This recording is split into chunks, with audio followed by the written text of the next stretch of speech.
Prime minister Narendra Modi आज message भी किया है, युवाओं के साथ फास्ट ट्रैक कोर्ट बनाया जाएगा, तमाम स्पष्टीकरण भी दिया है, क्या कहेंगे?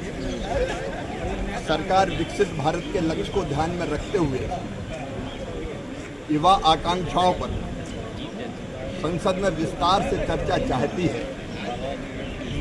हम नीट और पेपर लीक के मामले में भी व्यापक चर्चा चाहते हैं, लेकिन दुख की बात है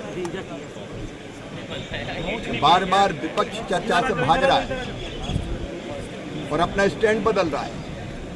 पहले कहते थे चर्चा कराओ, चर्चा के लिए तैयार है, अलग नियम के अंतर्गत कराओ, उस नियम के अंतर्गत भी तैयार है, लेकिन विपक्ष इसके बाद भी चर्चा नहीं करना चाहता, क्योंकि उनको पता है कि चर्चा होगी तो उनकी भी पोल खुलेगी।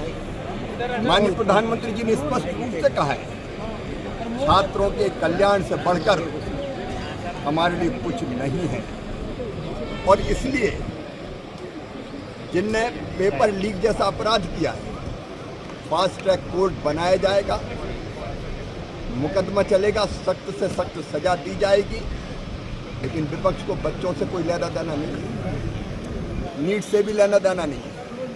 वो केवल राजनीतिक रोटियां सेंकना चाहते हैं, वो केवल अराजकता फैलाना चाहते हैं, ये केवल व्यवस्था बिगाड़ना चाहते हैं। लेकिन एनडीए भारतीय जनता पार्टी सरकार चर्चा चाहती, चर्चा।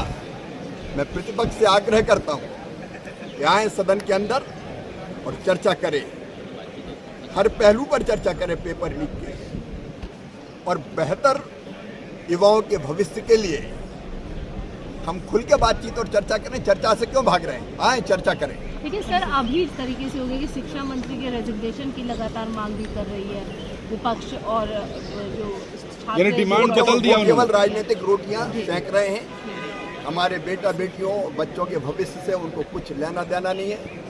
मैं अंतर आत्मा से हृदय से कह रहा हूं, बच्चों के कल्याण और उनके उज्जवल भविष्य से बढ़कर हमारे लिए और कुछ नहीं।